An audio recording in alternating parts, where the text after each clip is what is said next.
Go. All right, let's talk about Chelsea game then. Okay. Yeah, so after that very long-winded debate about about Werner and the offside line and whatever, we're going to leave it at that now. We're going to talk about the football. So Liverpool nil, Chelsea 1.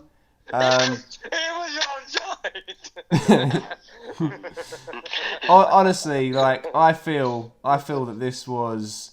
You guys know that speaking about Tuchel so far and Tuchel and Chelsea, I've been very cautious. I've been like, look, let's not get ahead of ourselves.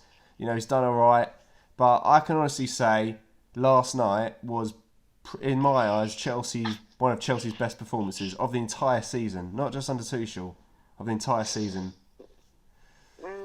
I think they played so well. I think everything about Chelsea's performance was brilliant last night. The defence was solid. Christensen, the standout performer, was brilliant. He was, he kept out everything last night. Jorginho midfield, Kante midfield, they were fantastic.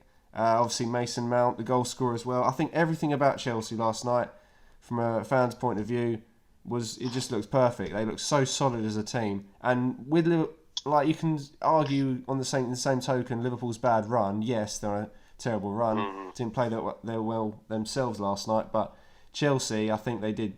They cracked it last night. It's a brilliant performance from them.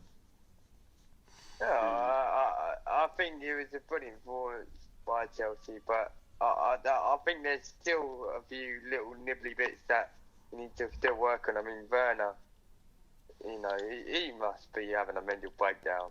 I think we went with the right option though to have Werner up front. I usually disagree with the fact when Giroud is placed out of big games, because I'm thinking we need a guy like Giroud for these big games. He can come up with these big goals and so on. But last night, I think Tuchel got the structure correct, and having Werner up top with Ziyech and Mount either side of him. There's a lot of energy, wasn't it? Really good energy, and I think it just was a great system to play against Liverpool. Werner in particular, Werner did very well last night, I think, to be fair. Mm-hmm. Oh yeah, Werner did play well. Yeah. I think Mount took his goal really well. Yeah, he did. Yeah, definitely. Oh, Mount. Like a man. Yeah, brilliant. Everything about that goal, like Kante's pass as well to find him, and Mount. Yeah, they were criticising Liverpool's defence. I can understand that because Alexander Arnold didn't get out quick enough, and Fabinho didn't have the pace, did he? But on Chelsea's side, it was a brilliant finish. Fabinho, that he was just. I mean, he didn't even get close enough to even stick a leg out. That's how much he got beat. By a cut inside from Mount. Yeah. I suppose. Yeah. From Mount's point of view, though, it was great to see him doing that and taking players on and firing in the back of the net. We don't really see too much of that. Needs to do that more. But yeah, he was outstanding last night. I thought Christensen, as I say, was a standout performer in our defence. That's one of the reasons, I think, not the main reason, but I think that's one of the reasons why Liverpool were just so lacklustre. I think our defence was honestly that good, to be honest. But Mendy, again, Mendy's a bit shaky. They had a lot of good opportunities against Chelsea. I wouldn't say a lot. They had quite a few, a fair few. No, I wouldn't say a lot. I mean, I didn't really see too much, really. No. They brought Salah off, who was their most lethal threat. Shot, cool, you would have been in big trouble. Oh, true, yeah, to be fair, Mane didn't. That really was a scuff, wasn't it? Would you consider that a lot, though? I mean, that's one chance. And I agree, he could have done better with that, but it's not like a lot of chances, is it? No, I mean there was... Towards the end of the game, I think they had chances, they had crosses that they should have done better with, really. Think what about that handball? Yes, talk about handball. Kante handball. Yeah, because there was, it was, I can't remember who it was. Was it Trent? Firmino, I think, pinged up against... Firmino. Firmino pinged up against Kante's arm. Kante. Oh, yeah. I don't. So, Josh, do you want to explain how Chelsea have now got away with 2 handball incidents against United and now Liverpool? Yes, I will do. I will. Going on here? I will do. He's been haggling the referee. I will. He's been paying the referee. Yeah, no, I will explain. I will They explain. don't want to see the Blues. They don't pay the referee. They pay the referee. You finished there, Joe? Yeah. Just have a lot of money. Right. Okay. Yeah. He does have a lot I of money. think that the handball law in the last 2-3 weeks, I think the handball law and referees has just been a complete mess. You know, I'm not defending these decisions against Chelsea. I'm not saying they weren't handballs or anything. It's been a complete mess the last 2-3 weeks. I think the decisions that refs see when they see the handball in the box. I mean, oh God! I mean, you take the Fulham Tottenham one last night, and you compare it to Kante's. I mean, why disallow a goal for Fulham when it's against a player who has his arm literally by his side, who's attacking, and then not give a penalty for someone who has their hands in the air when they're defending? Like, it just makes no sense at all. And it's definitely, I think, at the start of the season, it was fairly consistent. Like, it was controversial, but it was consistent. But now, I don't know why it's so inconsistent. It's a handmade in the box, and and you handballed it. That's a penalty, But now, like you say, it's been less consistent. And really, United should have won against Chelsea with that penalty. Should have been a 1-0 victory to United, and then we wouldn't be. Well, you might not even score. Let's hold on. I do think Maguire should have been penalised for the manhandling Azpilicueta. Actually, we should have won at Old Trafford. To be fair, yeah. Excuse me. Yeah, we should have won at Old Trafford, Joey. I was just saying, when Maguire manhandled Azpilicueta, basically wrestled into the ground. So yeah, we should have got a penalty as well. Probably should have won that game at Old Trafford. So exactly.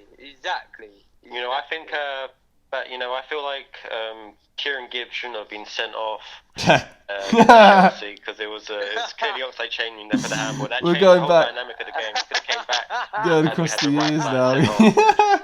Oh, shut up, Flags. Fucking hell. Oh my god. Oh, but yeah, it's just been so. That's ages ago. Fucking hell. I think what referees are trying to look for now. I think what referees are trying to look for now is if it's deliberate or not. They're looking for a deliberate handball. That I would have said that. However, with that incident against Fulham and Tottenham, that goes against my argument because that was clearly not deliberate and it was still disallowed. But I think generally, the rules are slightly changed though, aren't they? Yeah. I've read the rules like attacking. For the attacking players, you can't score a goal with your hand or arm, no matter what.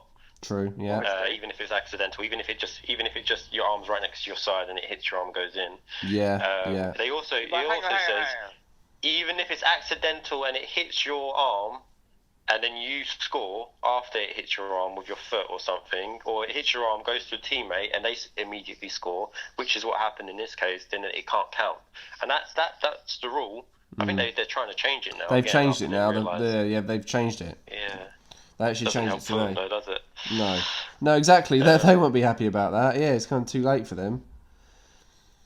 Yeah, it is a mess. It really is. But I think you're right, Skunder. I think maybe it's different for attacking and defending players. So defending players, like players who are defending, I think they're looking for a deliberate handball now, whereas earlier in the season they probably would have given any handball. But I think in the last 2-3 weeks, as I say, I don't know why they've decided this, but referees are becoming more bold and they're looking at VAR and thinking, yeah, but was that deliberate or not? It didn't look deliberate to me. Like Hudson-Odoi's wasn't deliberate, Kante's wasn't deliberate. I think that's why the decisions weren't given. I'm not, I'm just giving my opinion as to why they weren't given. I think it's probably because we were talking about before how there's so many penalties being given every game now, and it seems a bit ridiculous. Imagine being a referee and being like, well, when that ball goes into the box, there's probably going to be a penalty any second now. Yeah. There's a lot of big decisions so they obviously want to cut that down because it was never really like that before, was it? No. And so, yeah, they're trying to sort of cut that down.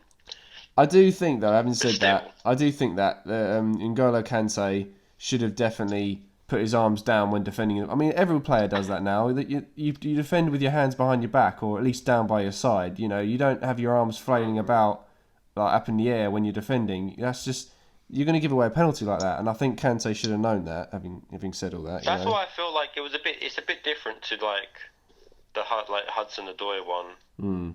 Where he's sort of running and he's got his arm out, like sort of like that. It's sort of a bit. It's a bit more understandable, but with the Kante one, it's almost like, how do you even defend with your arms sort of like that? What, like, do you know what I mean? Yeah. But why is his arms there to begin with? So that's why I thought maybe it could be a penalty, but guess not. But the thing is that when your arms are like that for Kante, I feel like it's still a bit ridiculous because it's kind of, you're just blocking space with your arms that you shouldn't really be blocking. Your arms aren't like down to your side. I'm not saying they have to be right next to your side. They can be a little bit out, but the way his arms were was just sort of a bit like, hey, if you kick the ball, high, my arms might get in the way, sort of thing. So you can't cross the ball. That's why I think maybe it should have been given as a penalty. Yeah. Or at least, again, an indirect free kick for me. Because it changed. The ball just went to, I'm pretty sure it just went to a Chelsea player afterwards, didn't it? Yeah, an indirect free kick. Yeah. Yeah, no, it did. Yeah, I'm just trying to because they've changed the rules again. I'm just trying to read the report on the website again, what their new handball rules are. Because it says they tightened handball laws for the start of the 2020-21 season, but obviously now they've gone back. But it doesn't say anything like, they're looking for deliberate ones, but maybe they are just looking for more deliberate handballs now. They should give more information on this. But yeah, it says it will remain a handball offence if a player scores accidentally with their hand or arm uses their hand or arm directly before scoring, but didn't say anything about defending. But I suppose that with defending they are going to look for deliberate handballs, and they're not just going to give any like if a player kicks a ball into someone's hand, like the Liverpool-Tottenham Champions League final when Mane kicked it at Sissoko's hand. Maybe they won't give that anymore, because. Yeah, I think because that was exactly what the incident was with Fulham. So, yeah. The ball was literally kicked against his hand, and he couldn't do anything about it. Yeah. And so that's what is annoying about it all, and the fact. But that really was ridiculous. There wasn't it? Like his arm was just right to. What I don't understand about that rule, I know they've changed it now, the Fulham one. But what I couldn't understand was like it's hit his arm, but had his arm not been there, it would have just hit him anyway. I know, yeah, exactly. I was thinking that too. Yeah, it would just hit his thigh. It's not like his arm. Yeah, exactly. It would have just hit his body or whatever, and. I'm not saying it would go exactly where it was going to go. It might have a very, very slight change of where the ball might have gone, but probably not. But, again, it would have just hit him and it probably would have bounced off near enough to the same place. So, I just think it's just so ridiculous.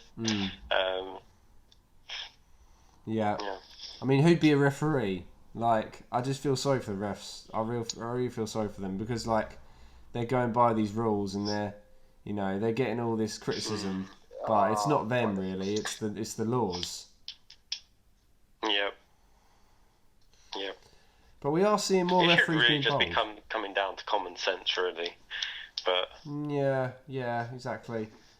Having said that, we are seeing referees becoming a bit more bold, ignoring the advice given by the video assistants, aren't we? Yeah. And overruling it. So yeah, it is. It's like, for example, at Manchester United. And I like to see that. I think that's good. I think it should be done more. Referees making their own decisions.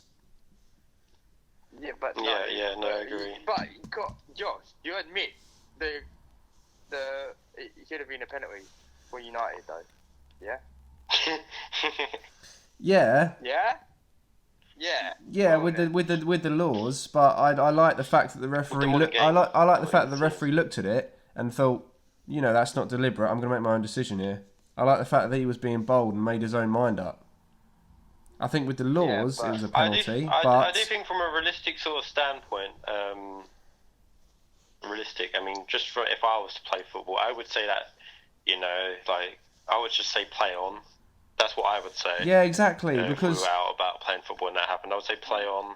Exactly, play on. Because Joey, in a normal Sunday league game, if that happens, I mean, I know, like it's an example where obviously they don't have VAR, but like you don't stop for something like that, do you? Like you don't stop for that. It's only in the Premier League with like VAR and all these like new inventions that you stop for something as silly as that. But in no world should that have been a penalty. It's only because of this ridiculous handball law that should have been a penalty. But in no other circumstance should it have been a penalty.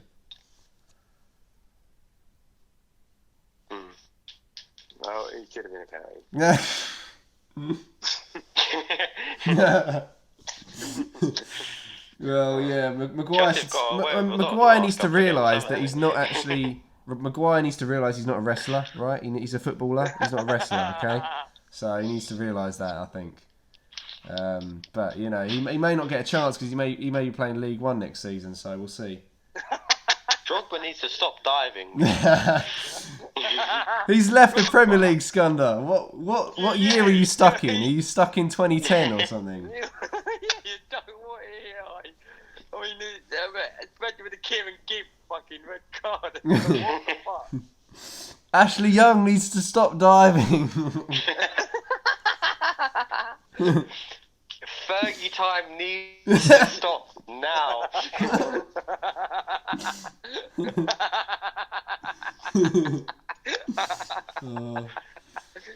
Oh, brilliant.